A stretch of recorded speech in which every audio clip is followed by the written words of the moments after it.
Hai, selamat datang kembali di channel Nusa Edu. Lihat, dengar, dan berpikirlah. Bagaimana kabar kalian hari ini?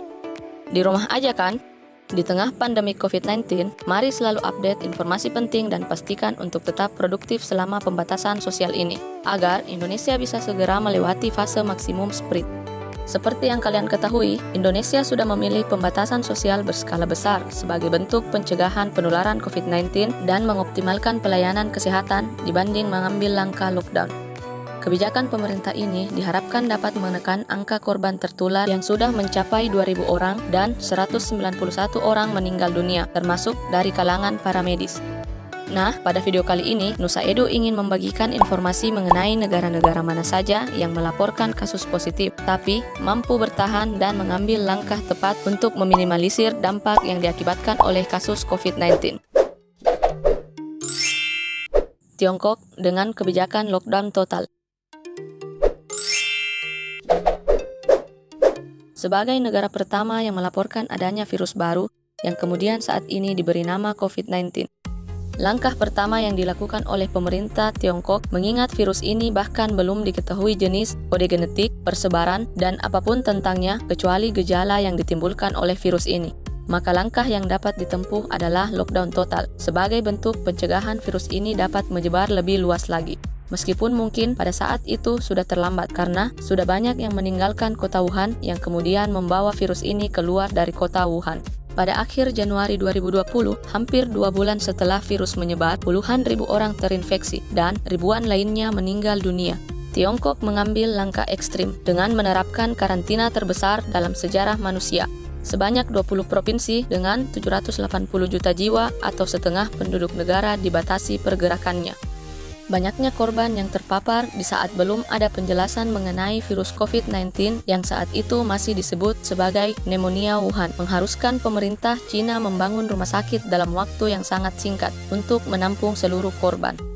Saat itu, Wuhan hampir dikatakan sebagai kota mati, bahkan hingga 6 pekan berikutnya.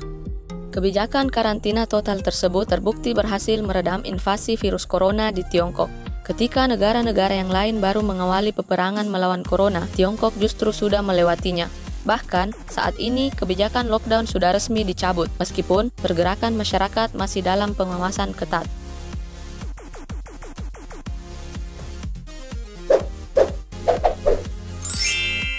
Taiwan trauma kekalahan SARS. Taiwan, atau sering juga disebut Cina Taipei, merupakan negara yang sangat dekat dengan epicentrum pertama virus COVID-19. Kendati berbatasan negara, Taiwan hingga saat ini hanya mencatat 355 kasus positif, dengan 5 korban meninggal dan 50 orang telah dinyatakan sembuh. Hasil ini diketahui dari jumlah tes yang dilaksanakan lebih dari 35.000 sampel.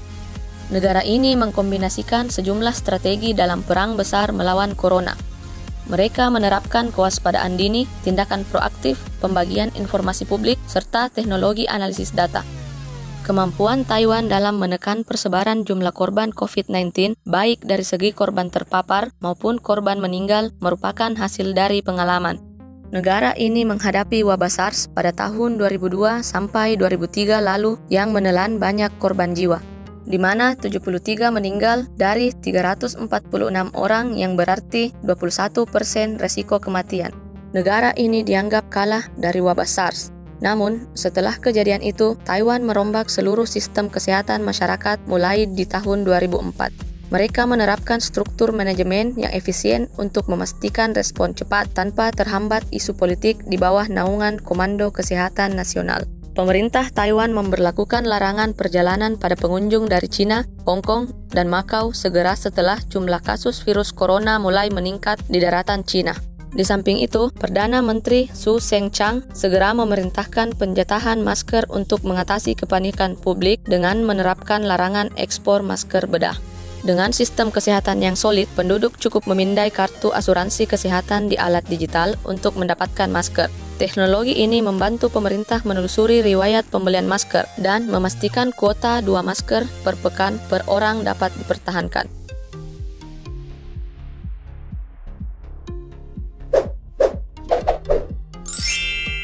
Korea Selatan tes massal, dan transparansi.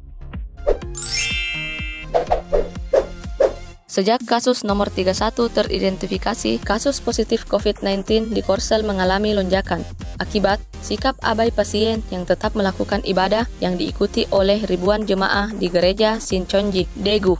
Dengan demikian, dari pasien 31 terbentuk klaster baru yang terbesar dan muncul secara serentak sejak 20 Februari. Dari 9.137 kasus terkonfirmasi positif pada 25 Maret, sekitar 56% atau 5.080 kasus terhubung dengan pasien 31.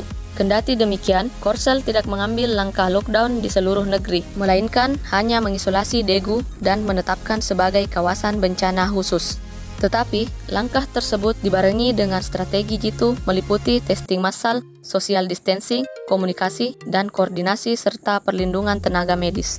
Langkah yang paling mendapat sorotan dunia saat Korsel menjadi epicentrum penyebaran COVID-19 adalah pemeriksaan massal. Selain di klinik dan rumah sakit, pemerintah Korsel membuat stasiun pemeriksaan bersistem drive-thru di berbagai kota. Para tenaga kesehatan hanya membutuhkan waktu 10 menit untuk mengukur suhu tubuh serta melakukan swab hidung dan tenggorokan setiap orang yang datang. Hasil pemeriksaan dikabarkan 1 hari setelahnya melalui SMS. Setiap harinya, Korsel bisa memeriksa sekitar 15.000 orang. Hingga saat ini, lebih dari 455.000 orang telah menjalani pemeriksaan. Dengan populasi sekitar 51,3 juta jiwa, ada sekitar 8.800 orang yang dites spesimennya tiap 1 juta populasi. Selain itu, transparansi dan pelibatan masyarakat juga terbukti membantu pemerintah dalam melakukan kontrol sosial.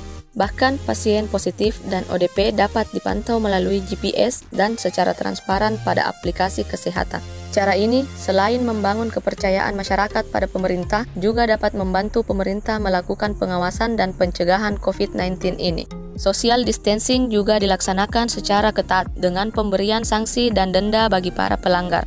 Korsel menjadi salah satu negara yang banyak diminta bantuan oleh negara-negara yang kemudian menjadi epicentrum COVID-19. Karena tanpa lockdown, mereka dapat melewati fase kritis di mana puncak grafik mencapai angka 9.000, tetapi negara ini masih dapat menentukan langkah cepat dan terbukti efektif menurunkan angka pasien positif tiap harinya.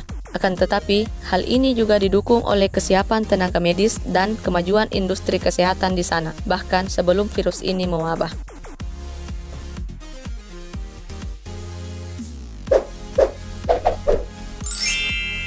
Singapura, sterilisasi berkelanjutan.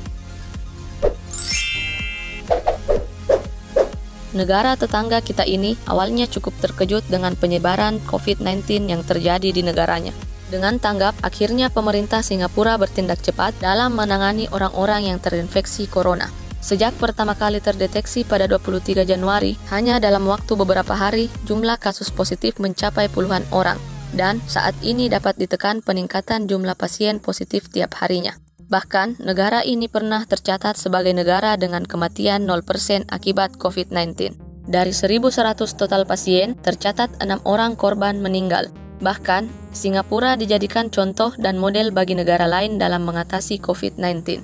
Langkah-langkah yang ditempuh hampir menyerupai Korea Selatan dan secara tegas melarang adanya turis dari Cina memasuki wilayah Singapura ketika awal merebaknya kasus. Intervensi pemerintah dalam melaksanakan social distancing dan karantina menjadi kunci keberhasilan. Selain itu, masyarakat yang taat dan berusaha melakukan berbagai pencegahan seperti sterilisasi hampir di seluruh negeri.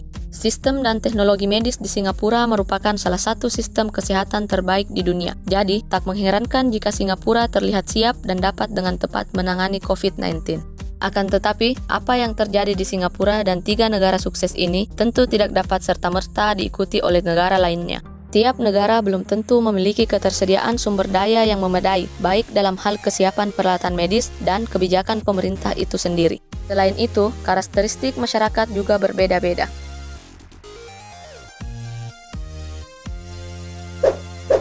Itu tadi 4 negara yang dianggap sukses menekan penyebaran virus COVID-19 dengan berbagai jurus masing-masing. Tapi, sepertinya ada yang sama dari semua negara tersebut, yakni solidnya kerjasama antara masyarakat dan pemerintah. Meskipun pemerintah telah menetapkan aturan, ketaatan dari masyarakat merupakan kunci utama untuk menekan penyebaran. Mengapa demikian? Karena penularan COVID-19 hanya dapat terjadi akibat kontak droplet dari penderita lain. Jadi, ketika pemerintah memberikan pembatasan sosial berskala besar ataupun lockdown, please patuhi saja dan tetap berdoa semoga pandemik ini segera berakhir. Sekian dulu, jangan lupa subscribe, like, dan komen, kemudian lanjutkan dengan klik share agar semakin banyak orang yang teredukasi melalui channel ini. Terima kasih, sampai jumpa di video selanjutnya.